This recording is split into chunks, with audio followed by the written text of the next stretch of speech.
Hey there, friends and neighbors. You want to help me kind of do a little hand sanding on a knife I've been building?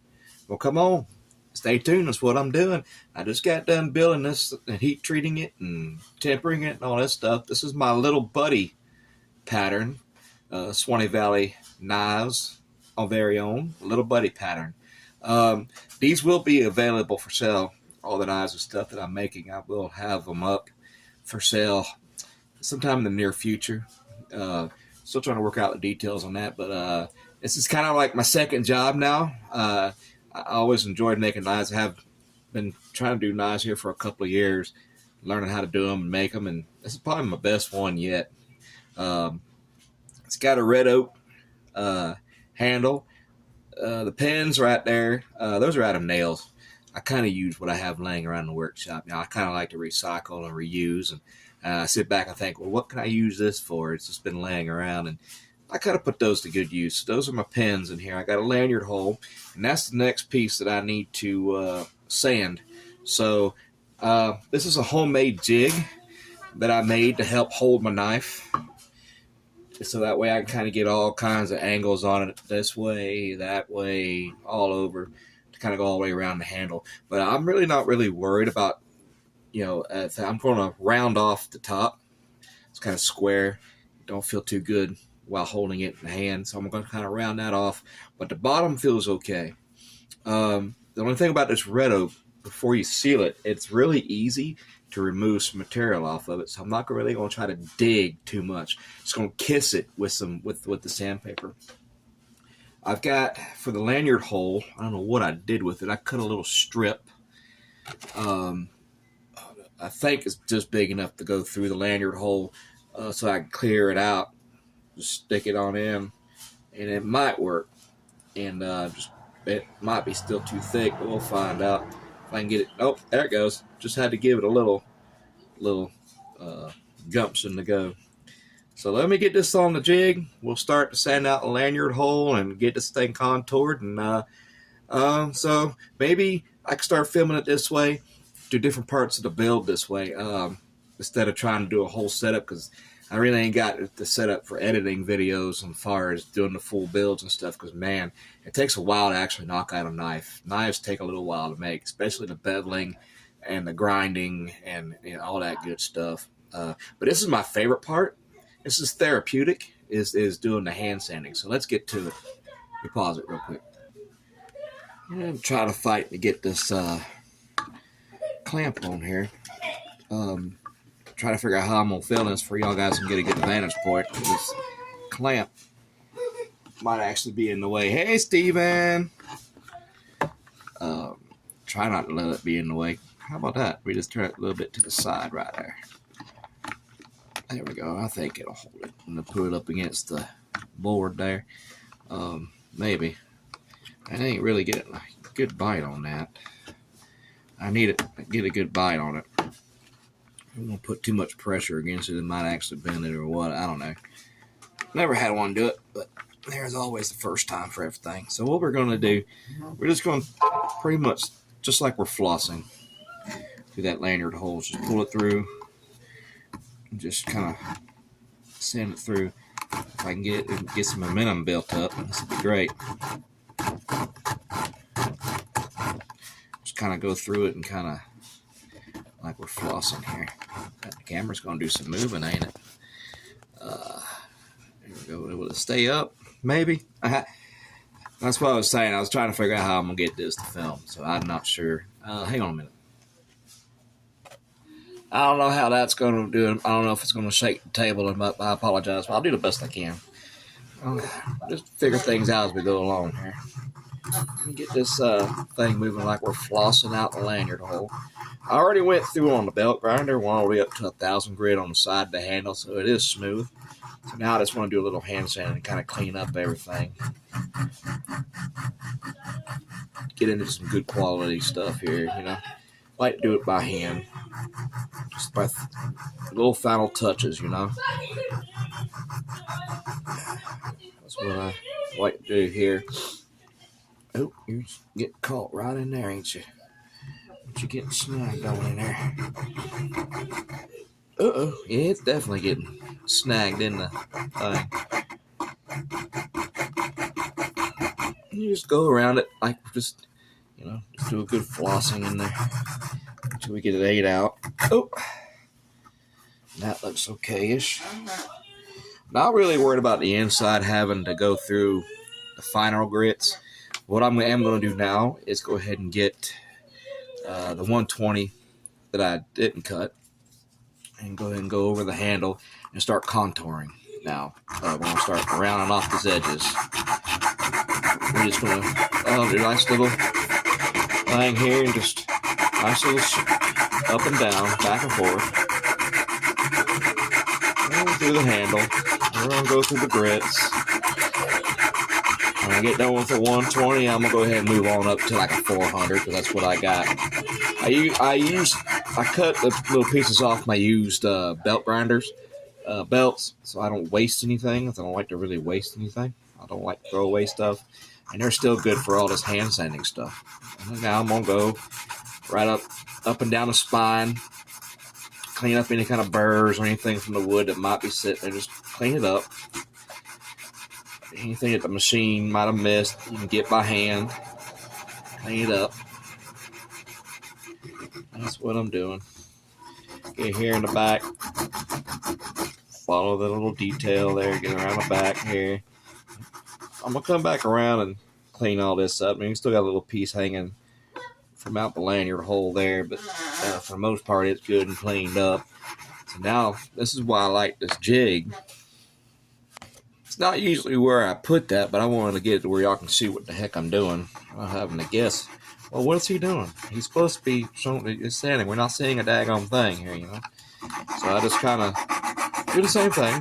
This kind of helps round off any kind of get my hand squeezed in there between the jig and the clamp I got on it, and just kind of contour it, round it off. This kind of helps it round off really evenly.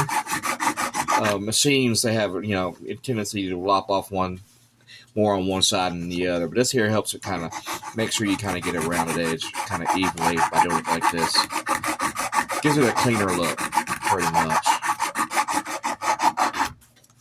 And I'm almost going to come along on the pins here, whatever burr might be there from the wood, little scraggles, and just kind of come along, clean it up real good. Y'all moving around pretty good of it. I bet y'all bouncing. That vibrations from the table. And I always keep me a little brush to kind of help clean things up. Even the little strips of paper, I just come along and get them cleaned up. Helps them last a little longer and help them keep doing their job. All right, let's flip it around the other way. All right, so now we're just going to come on this side and do the same thing. Just up and down it. Move all the way up and down it. We're going to contour it all. Nice rounded edges. It makes for a comfortable handle. And this red oak is really beautiful. You wait till we get down to the 1,000 grit. It's all going to be cleaned up. And again, I'm moving down, especially right here in the curve. Moving right here. It feels like it needs to be, touched up a bit. It's kind of rough. And I'm using this lower grit to kind of help out with that. It's kind of helping me move some stuff off.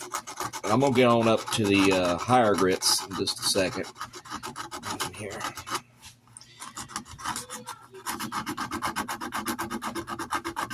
Y'all been seeing me build this knife on some of them shorts. Those little short videos I've been doing has been this knife through the filing, through the drill press. I've been showing different things on the shorts to upload little bits and pieces of the build. Kind of take y'all along on the adventure. So I figured why not try to see if I can figure it to go ahead and shoot a little video on the hand sanding here. And this is my favorite part of the whole thing. That means you're actually, the knife's starting to come alive. You're actually, the details are coming out. The grain and all the wood starting to come out. You start to see it take on its own little form, So this is my exciting part. All the hard work that you put into your knife, into your project, is starting to come out. You're starting to see it, and it just makes it all that more real. It's kind of weird in a way, I guess, but this is therapy. It's therapeutic to do this kind of stuff. I like working with my hands.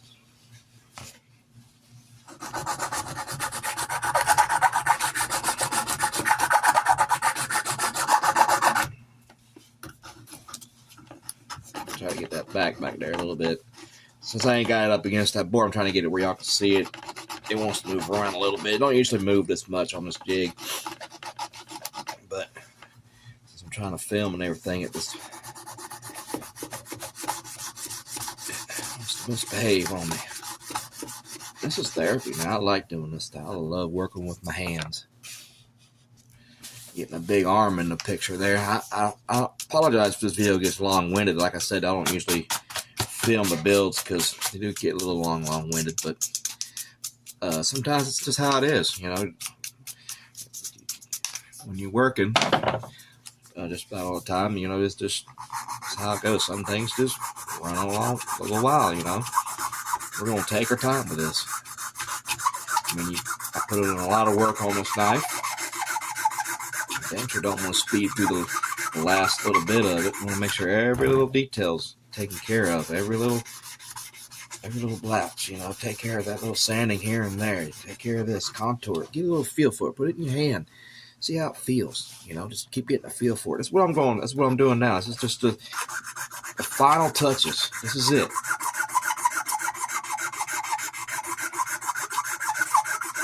I'm really making sure I really get this. I love the hand sanding part. I said that before. I'll say it again. This is my favorite part of it. I love working with my hands. Love getting dirty. Got sand all over it. And you can tell I've been using these little pieces of sandpaper for a while. They're just about ready for me to get some new strips from the other knives that I've made.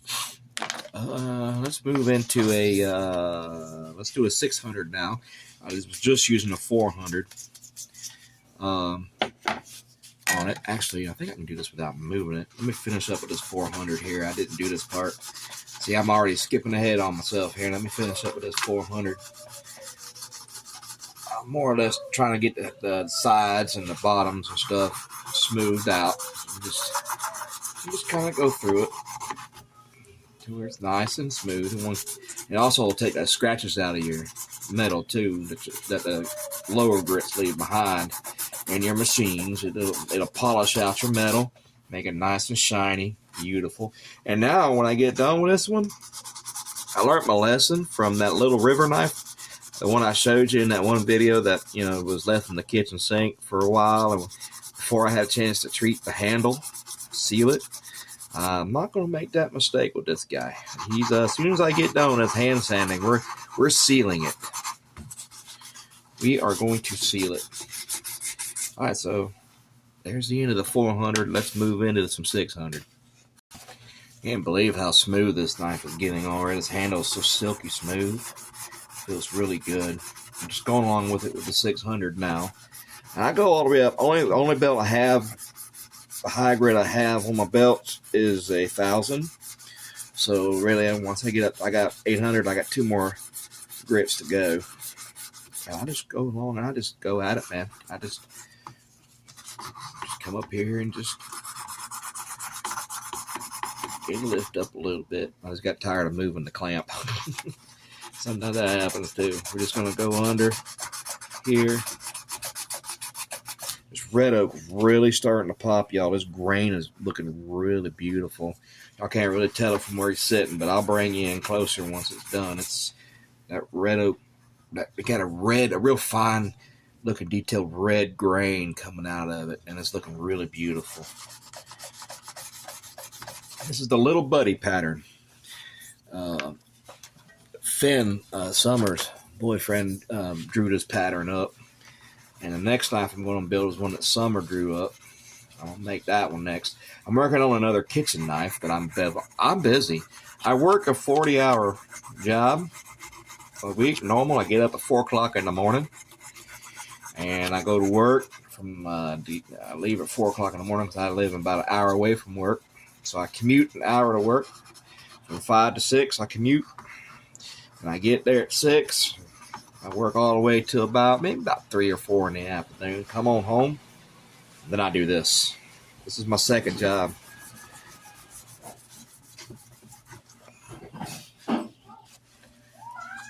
Now we're going to move into the 800 grit. So we're just like we did before. We're just gonna make sure we get all of it good and smooth, and it's really smooth now. That red oak really has come around. You know, this is a piece of a fire log that we use at work. I cook, and this is a log that we use to cook. I come home and milled it down, and to about 4-inch blocks, and because most of my handles are about 4 inches. Some of my little ones are a little smaller than that, but most of the time my longest handle is going to be about 4 inches long. And I milled them down, and it is really beautiful. Now, red oak, if you're wondering, it's not really a lot of knife makers don't really choose red oak, but it's a medium hardwood. Still durable, still strong, but it does scratch and it dents real easy too. But it's real durable still. It holds up, and it's really beautiful.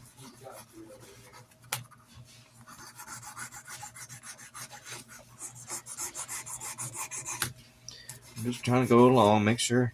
I mean, I'm really giving it its due justice here.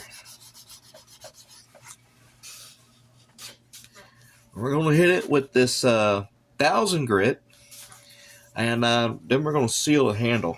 Before I do anything else, this handle is getting sealed. Oh, if you're curious, I do have, I'll show you my forge and everything I use to make my knives. You're going to have to excuse the messy workshop. We use it for storage too, and it's just, I got me a little space made up in the workshop that I could use and work in, move around in, but the other side of it's crammed full of, all the storage and totes and stuff like that. So, but I'll show you everything I use. I mean, probably everything that you have on hand now that you can make knives and stuff. Dude, I mean, you're looking to start doing knife making and stuff. Go ahead, man.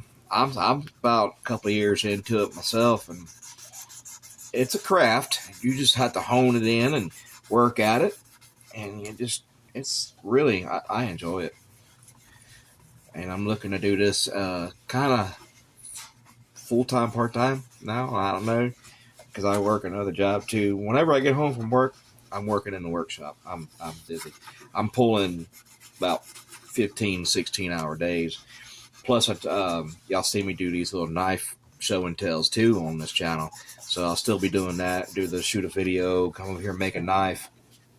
But I kind of wanted to see if I could figure out how to shoot one of these videos. Oh, that is just so goddamn smooth. I don't know if you could tell it in that light. It's kind of, yeah, my phone's kind of shitty. Look at the red tones in that wood. Look at the smoothness. That handle feels so good, and this blade is it's actually my best edge ever. It's actually really. I made a beveling jig, to my first beveling jig, because I can't really afford to go out and buy the latest and greatest tools in knife making. So I make a lot of my stuff. You can see this jig. I with 2 pieces of wood and 2 nails, I kind of made this little jig, and I made a beveling jig. And let me show you real quick. It's actually holding a knife right now, and you can tell it's beveling jig because I wrote it on there. I just use a C-clamp, and I got it. I went on my bandsaw, which I'll show you in a second, and cut an angle to where it sits up against the belt grinder, and that gives me my bevels. I got 4 screws drilled into the bottom to help hold the knife steady. And it worked on that little knife, and it's working on this kitchen knife here. This is a Ginsu that I'm making. I've already sold a pattern like this, so I'm making another one. So as soon as I sell one of the patterns, I make another one. So I've always almost got these patterns in stock. So let me kind of show you around the workshop before. Again, that's all the storage stuff. But I showed you this workbench before. Now I told you it sees some use. I've still got to clean up. That's from the metal shavings and the sawdust all mixed into one. I got a 4x36. I went to a reused place, and they were selling tools and stuff. I picked that up for $20. It's 4x36. I'll bring you in a little closer to it. Get a good look at it. It's 4x36 I picked up for 20 bucks. It's missing that 5-inch disc that goes on the side for desanding, but that's okay. I mean, I'm dealing with a lot of Harbor Freight stuff. This is like a $60 belt grinder, and I got all kinds of size belts here. I keep a lot of 40 grits in stock because I go through a lot of them grinding knives. They eat up a lot of belts and stuff. I don't want to make this video too long-winded on you. Got my bandsaw, drill press. This was my dad's drill press. I worked on it a little bit. It was kind of, it was in working condition, but it needs some love. But these are the, let me show y'all real quick here. These are the blocks off that firewood that I got. I'm using for my handles. This is the red oak, and I milled them down. I got about a good three or four decent sized blocks out of them, and I'm knocking everything down. But yeah, and this over here, that backdrop looks familiar. That's where I film all the knife show and tells. So that's my work desk. Everything in here I kind of homemade built. The leg on my workbench, this whole workbench desk is a pallet with a PVC leg and a sign for the legs and stuff. I got all kinds of stuff I made in hodgepodge to make it work. But anyway, let's get this knife sealed up. And I recommend always wearing masks and eyewear with this. I usually do, but I'm not going to do it in this case. But see if you can see that handle in a better light here. Look at that. It's beautiful. But let me get this sprayed. And really, I just use a gloss clear. It's like a $2 can from the dollar store. And it just, it seals it. I usually use the Minwax polyurethane or something like that. Polyurethane. But this is what I got on hand. This is what I could afford. So close that drawer so I don't get none of this on my stuff in there. All right, y'all ready? Really shake. You gotta shake these hands, you know. You gotta do it till your arm just is about ready to fall off. There you go. Got it. That's a couple sprints. I'm gonna try to keep this clamp closed, as this is not a really good clamp. Let's just spray it down, and a couple of little spritz on each side is all you really need. Spray up in there, up on the bottom. It looks like just one coat. Looks like that's all it's gonna take. We'll find out. I'll really get it right in there. Just really send it, you know, get it glossed up, get it sealed. Shoot, you know what I forgot to do? I forgot to really finish taping this off before I did that. Right in here. I don't think that'll hurt. Let me dab it off a little bit with my microfiber. That's what we'll do. It actually took some of that carbon off of it. But I like a forged finish on it, and it's dripping. I might have got too much on it. But there you go. We got her sealed up. That should be the only coat I need. I think I got too much on it to begin with. But there you go. There's the little buddy. Now we're going to let him sit overnight with this sealing on the handle. And I'll be putting pictures and stuff up afterwards and show you the finished product. So thank y'all so much for clicking on. If you haven't done so already, please hit subscribe. Hit that bell for new video notifications. Hit that like button because that lets YouTube know that you're enjoying this kind of content that I'm providing for you and keeps me in the realm of their algorithm happiness. Now I need to go see what my dogs are barking at. All right, guys. I'll see you when I see you.